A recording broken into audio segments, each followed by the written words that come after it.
What if the undisputed champion of chips is about to wave the white flag on a crucial part of its future? Intel, a name synonymous with silicon innovation, is making a move so bold it could reshape the entire industry. And honestly, it might just be their smartest decision in a long time. For years, Intel stood as the undisputed leader in semiconductor technology, not just designing the brains of our computers, but also meticulously crafting the physical chips themselves.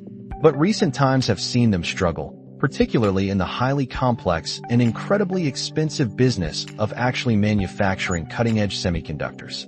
That's what we call the foundry business. Now, Intel's new CEO, Lip-Bu Tan, who took the helm in March, isn't holding back. He's making some seriously tough calls. Just recently, Intel shared its second quarter earnings, but the real headline wasn't the numbers themselves. It was Tan's blunt public memo, outlining a radical shift towards becoming a more financially disciplined foundry. Think about that for a moment. Intel's foundry division brought in $4.4 billion last quarter. Sounds impressive, right? But here's the kicker.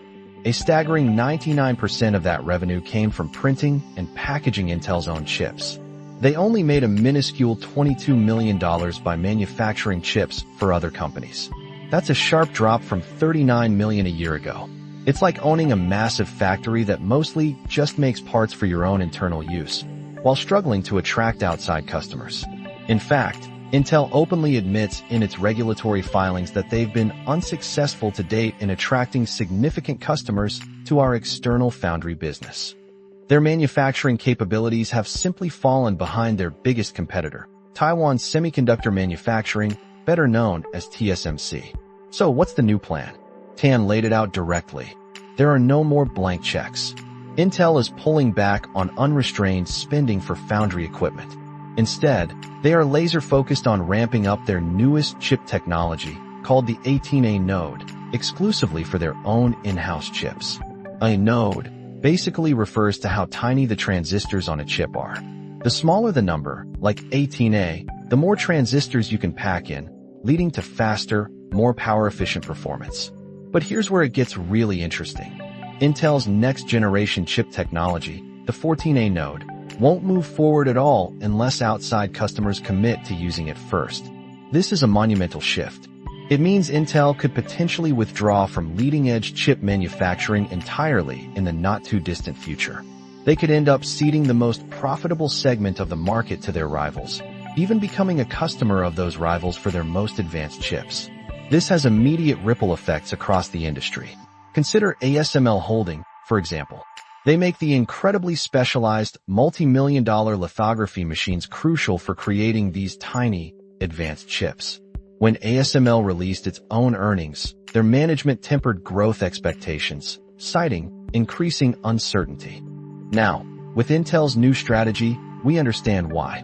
Intel was a significant buyer of ASML's cutting-edge machines. Losing that business stings.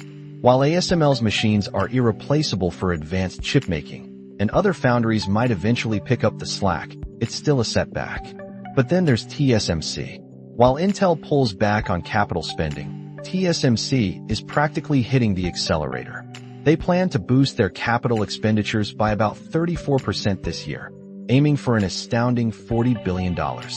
They're investing with bold expectations for future growth, especially anticipating huge demand from artificial intelligence customers for their advanced chips.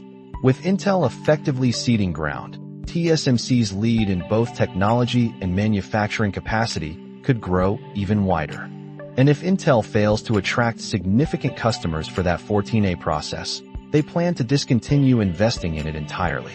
That quite literally opens the door for TSMC to start printing Intel's most advanced chips in the coming years.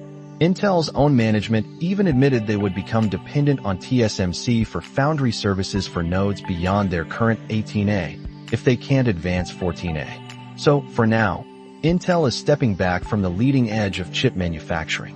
This move should fuel very strong revenue growth for TSMC in the years ahead, as they ramp up their next-generation processes. It raises a fascinating question. In a world constantly demanding faster, more efficient chips, could this strategic retreat be the very move that solidifies Intel's long-term future, even if it means relying on a former rival? We're watching this play out, and you should too. Let us know what you think about Intel's new direction. Do you think it's a smart pivot or a surrender? Drop us a line, and make sure to subscribe so you don't miss our next deep dive into the tech world's biggest stories.